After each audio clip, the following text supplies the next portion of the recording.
Intruders, The Incredible Visitations at Copley Woods by Bud Hopkins. About the author. Bud Hopkins, who was born on June 15th, 1931, and died August 21st, 2011, was a pioneering author whose work laid the foundations for UFO abduction and experiencer research. He spoke around the world on his topic and appeared on numerous television and radio shows throughout his career. Outside of UFOlogy, Hopkins was a celebrated expressionist artist whose paintings and sculptures are in the collections of the Metropolitan Museum of Art and the Museum of Modern Art in New York, the Corcoran Gallery of Art in Washington, and the British Museum, among others. Acknowledgements. It is ironic to realize that this book would not exist for the painfully complex experiences of Kathie Davis, her family, and all the others, Susan Williams, Sandy Thomas, Pam, Andrea, Ed Duvall, Dan Selden, Joyce Lloyd, Lucille Foreman, Margaret Bruning, and the rest, whose accounts appear in these pages. Their names may have been changed to protect their privacy, but they know who they are, and I wish to extend each of them my profound gratitude for their cooperation and my respect for their bravery in allowing these difficult stories to be told. There are many others whose similarly harrowing accounts are not included here. Men and women who have gradually become my treasured friends and to whom I also wish to extend my gratitude. The help I have received from medical and scientific consultants has been essential to this work, and I particularly want to acknowledge the contributions of Dr. John Berger, Dr. Paul Cooper, Dr. Don Klein, Dr. Robert Naiman, Dr. Christina Sakir, psychologists Aphrodite Clemar and Elizabeth Slater, and for their work on soil sample analysis, Cullen Hackler and Paul Lander. I wish to express my thanks to Joseph Santagello, Travis Whitehurst, and Lou Willis, researchers whose efforts have enabled me to pursue certain avenues of investigation in these cases. Two colleagues in particular, David Jacobs and Joseph Nyman, have been invaluable friends, confidants, critics, and careful readers of this manuscript. I am very much in their debt. They have supplied me with major amounts of advice, information, and caution, though not necessarily in that order, and have thereby helped to make this a stronger book. Finally, I would like to thank April, my wife, and Grace, my daughter, for tolerating the theft of family time that this project has represented. I could say that it will never happen again, but I know I would not be believed. Despite this, I want them to know how much their forbearance and understanding has contributed to the creation of my book, and how essential their spoken and unspoken support has been to my life. Intruders. 1. The September letter. At first, as you drive by, the flat stone walls of the house seem neutral and prosaic. Nothing more, really, than masonry curtains to shelter and conceal the family life within. The tall maple trees of the surrounding Copley Woods provide a second barrier against unwanted attention. It is easy to pass the Davis home without noticing anything at all unusual. But when you are told what has been happening within and around these gray stone walls, the very soil they stand on begins to feel unnaturally charged. The neighborhood itself is normally peaceful enough and pleasantly typical of Middle Western middle-class suburbia. The houses have enough distance between them to allow natural privacy and isolation, and the area is just far enough away from downtown Indianapolis to suggest an almost rural environment. The Davis family owns 3 acres of land in the Copley Woods and lives quite comfortably there with an impressive array of automobiles, kitchen appliances, television sets, and a backyard swimming pool. Robert Davis is a good provider. In keeping with the Davises' desire for privacy, I shall characterize his occupation only as highly skilled, technical, and obviously well compensated. Note 1. A commonly held misconception assumes that those who report UFO experiences must be eager for publicity. The opposite is true. Almost everyone whose accounts are included in this book asked for and have received privacy. Names have been changed, and in some cases, even locations have been narrowly altered. The Davis family and the Copley Woods are pseudonyms. Throughout these pages, each pseudonym, when it first appears, will be enclosed by quotation marks. All other names, dates, and locations are literally accurate. Besides Robert, 4 others live in a Davis house. His wife, Mary, their daughter, Kathie, a divorcee, and her 2 children, Robbie and Tommy. In September of 1983, I received a letter from Kathie Davis, a letter which triggered a 2.5-year investigation into certain extraordinary events in and around the Copley Woods. Though I am by profession a painter/sculptor who lives and works in New York City, I have gradually become more and more deeply involved in examining reports of UFOs, unidentified flying objects. In 1981, I wrote a book on the subject, Missing Time, a documented study of 7 UFO abduction accounts I had investigated, along with UFO researcher Ted Blocher and psychologist Dr. Aphrodite Clemar. The end of my book, which Kathie Davis read in the summer of 1983, provided a link to the Davis family and the Copley Woods affair.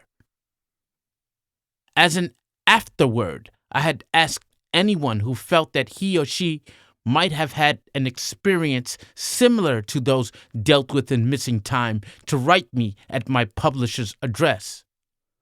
Among the hundreds of letters that arrived in response from places as divergent as Australia and Norway, Lebanon, and Canada, was Kathie's intriguing account. Subsequently, she told me that she had written an earlier note and then had torn it up, assuming that I would probably not be interested. Her second letter, however, the one she actually mailed, triggered an investigation, the extent of which she clearly could not have foreseen. It has involved the skills of chemists, radiologists, medical practitioners, psychologists, and other specialists. I have made 4 trips to Indianapolis to interview various principals, and Kathie has come to New York 3 times. In-depth psychological tests and interviews have been employed, as has lie detection in the form of voice stress analysis administered by a professional in the field. Ultimately, the Copley Woods affair has yielded more new information, unsettling information. It must be said about the nature and purpose of the UFO phenomenon than any case yet investigated. This is a very large claim to make, but I believe the evidence fully justifies it. No aspect of this phenomenon is as controversial or as dramatic as a so-called abduction report of the type I shall deal with in this book. Over the years, hundreds of otherwise credible people have described being somehow immobilized in their cars or homes or wherever, and then taken by UFO occupants into landed UFOs for what appears to be a kind of physical examination conducted while the abductee is stretched out upon a table. What seems to be externally imposed, amnesia, usually prevents the abductee from recalling the full scenario of his or her experience, which generally lasts an hour or two. Hypnosis has been the most useful method investigators have employed to aid the victim's recollection. Now we would willingly dismiss any one of these accounts taken alone as nothing more than an intrinsically unbelievable aberration. But as we shall see, the overall patterns in these cases are so remarkably consistent, often down to tiny details, and people reporting these experiences are often so inherently credible that the phenomenon simply cannot be dismissed. However, one wishes to theorize about these accounts, that they represent some strange new mass psychological delusion, or that they represent descriptions of real physical experiences. Something important is going on, something which demands open-minded scientific investigation. The first widely publicized UFO abduction, the Betty and Barney Hill case, occurred in 1961 in the White Mountains of New Hampshire. Driving late at night, the Hills saw a moving light which gradually approached their car, and eventually they pulled off the main road for a closer look. The object hovered low enough finally for them to see that it was a structured craft of unusual shape. Barney Hill, using binoculars, was able to make out the ship's occupants looking back at him through a horizontal row of windows. A moment or two later, their conscious recollections of this event ended, and the next thing they knew, they were driving along the original route and slowly becoming aware that they had somehow lost 2 hours since they had first noticed the light. In the days and weeks that followed, Barney Hill began to suffer from extreme anxiety, insomnia, and nightmares. Eventually, he developed an ulcer, and as his condition worsened, he sought medical and psychiatric help. His psychiatrist, Dr. Benjamin Simon, felt that he was suffering from some kind of unremembered trauma and therefore began a series of hypnotic regressions to uncover and ventilate the problem. It was in this context that Barney Hill recalled what had happened during the missing 2 hours. The UFO had landed that night, and he had been paralyzed and then taken on board along with his wife. Separately, they had been subjected to some sort of physical examination. Dr. Simon had regularly given Barney the post-hypnotic suggestion that he would not consciously remember the material recovered during hypnosis once the trance ended. This device provided a control. When Betty Hill was later regressed, she knew nothing of her husband's recollections, so her congruent descriptions of the craft, its interior, and its occupants were extremely important. This encounter, when it became public knowledge in 1966, was immediately ridiculed and derided because of its content, though neither the veracity nor the mental stability of the Hills have ever been convincingly challenged. Today, it can be seen as a watershed event in the investigation of the UFO phenomenon. Note: the most comprehensive and authoritative history of the UFO phenomenon in its post-war American phase can be found in Dr. David Jacobs' book, The UFO Controversy in America, Bloomington, Indiana University Press, 1975, New York, New American Library, 1976.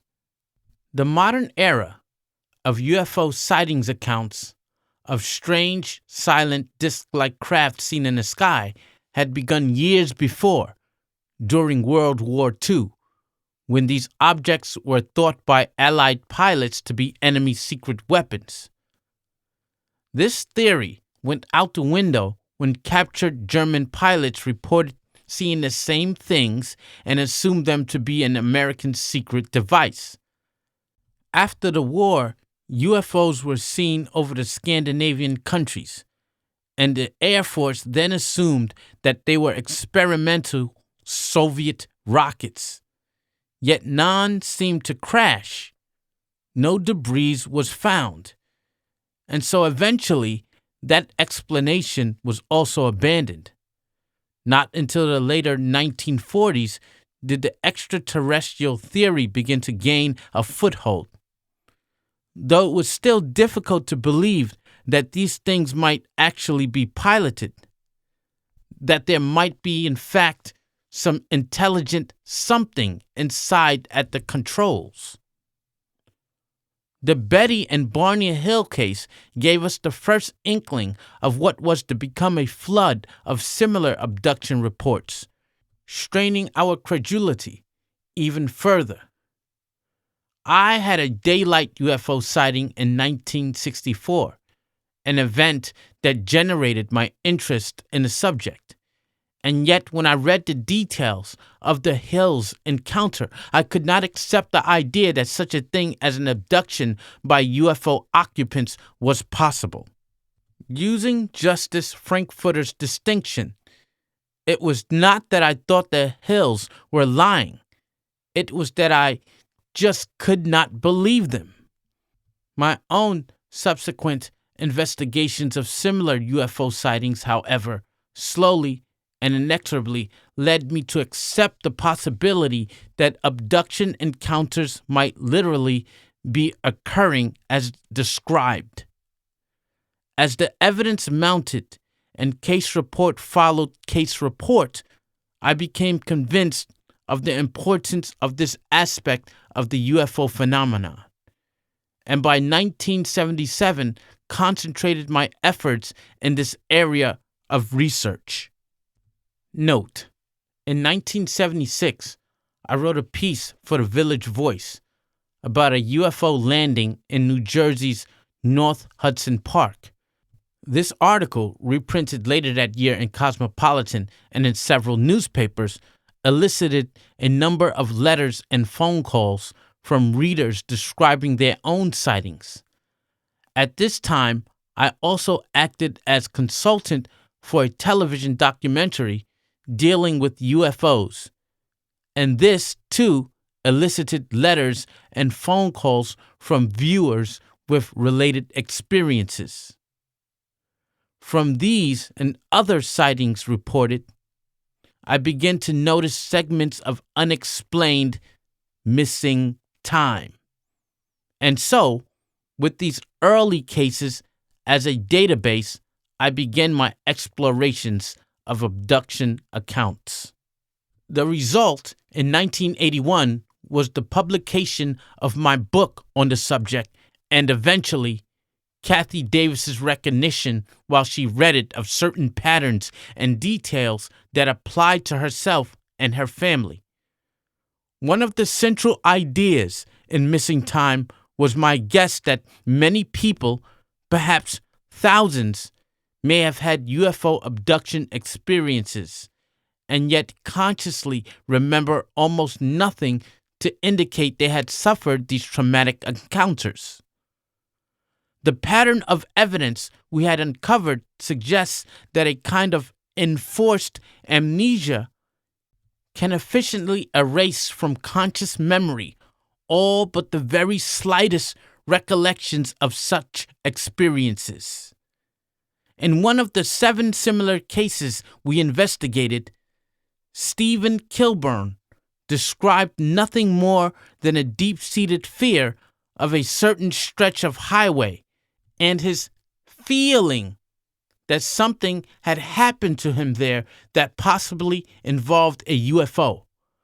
Unlike Betty and Barney Hill, he did not recall sighting a UFO. He was not aware of any missing time or even of seeing anything unusual. But after investigation, his case with the help of Ted Blocher, 2 psychologists and a polygraph operator, I came to the conclusion that his sketchy, though emotionally loaded, initial recollection did in fact conceal a full-blown UFO abduction experience.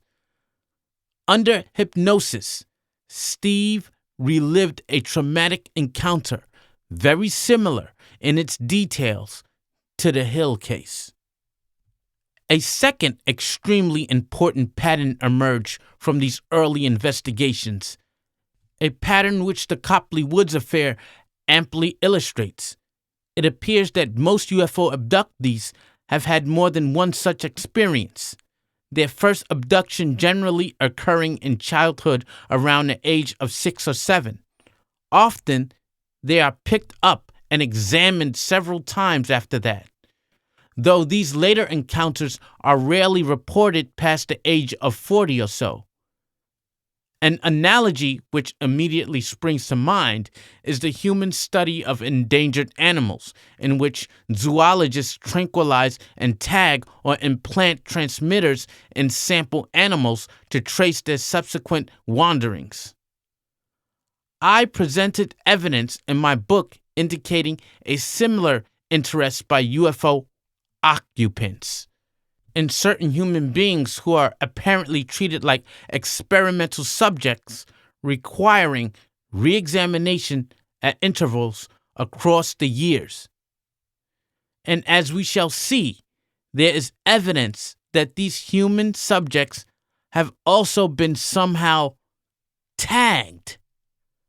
A third point dealt with the issue of the still visible scars which apparently resulted from the UFO occupants' systematic quasi-medical examinations of 3 people when they were first abducted as children. In the illustration section, I reproduced 3 photographs of these small, straight scars as they currently appear, respectively, on the back of the calf above the knee and on the hip of the 3 different abductees. By profession, they are a corporation lawyer, a microbiologist, and a news media employee. As in the Hill case, hypnosis was used to break the memory blocks and to elicit descriptions of the surgical procedures which caused the cuts, as well as detailed recollections of the occupant's physical appearance and of the interiors of the UFOs themselves. Though we do not have any indication of the purpose of these incisions, their physical character suggests a cell sampling operation of some kind. Over the past 5 years, I have encountered 27 more abductees who bear similar acquired scars. Though a number of these marks are of a different type, instead of a short, straight cut, 7 are circular, shallow depressions. Scoop marks, one might say. About 1/4 to 1/2 inch in diameter. The photographs I reproduced in Missing Time gave Kathie Davis yet another reason to write to me. She, her mother, and her closest friend and her next-door neighbor all bear nearly identical scars on their lower legs, all apparently resulting from earlier UFO abduction experiences. Though Katie mailed her letter in August, it was not forwarded to me by the publisher until September. She told me later that while she was reading the book, she had begun to realize that she herself had had many of the same partial memories, UFO abduction dreams, and disturbing mental flashbacks as the individuals I described. The effect of it all had been extremely unsettling. Though in her initial communication, she decided not to refer to her own deepening anxiety. Because of a personal reticence that I soon recognized as one of Kathie's basic qualities, she preferred to tell me about other things first.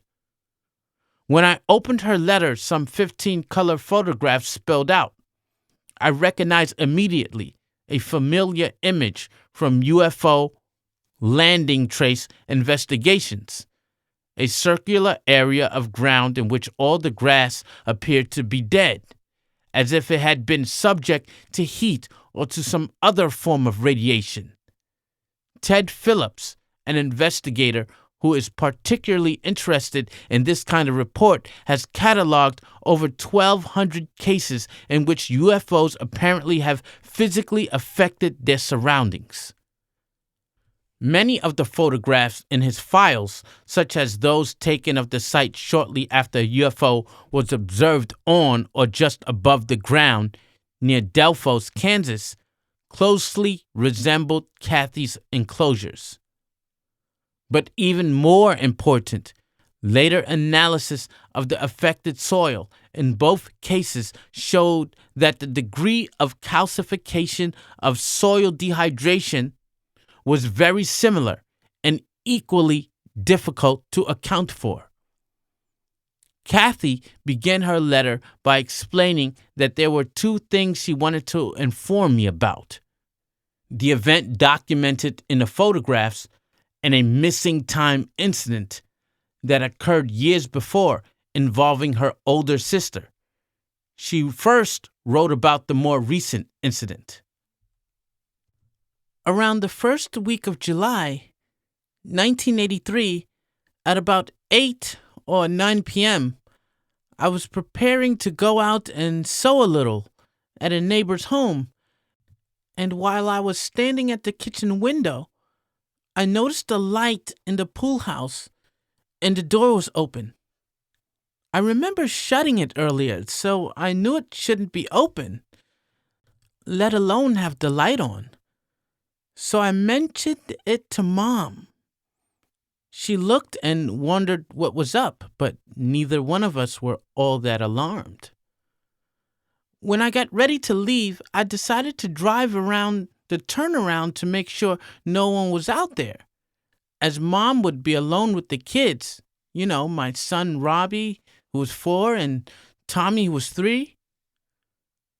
When I did, the light was off and the door shut, and the garage door was open, which is always kept shut. When I got to Dee Ann's house, 1 street over, I called Mom and told her what I saw and asked if she'd like to come home and check it out. And she sounded rather nervous. Not at all like my mom.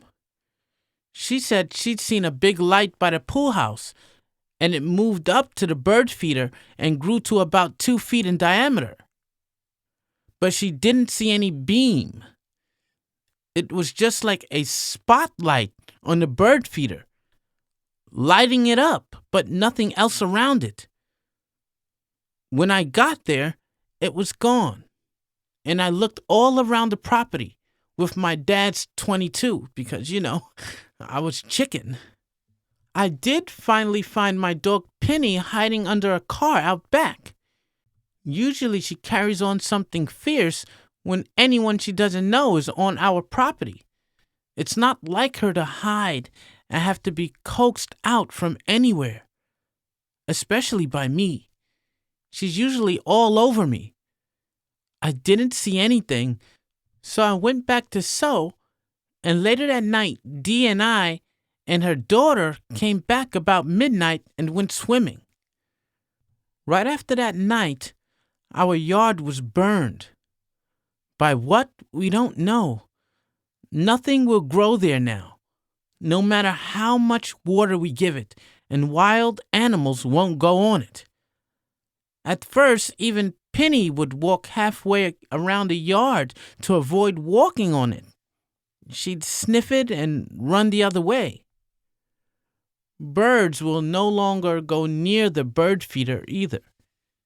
And we have always had tons of birds every day, especially red birds. Well, that's the story of our backyard mystery. It's still here for anyone who wants to see it, more or less unchanged.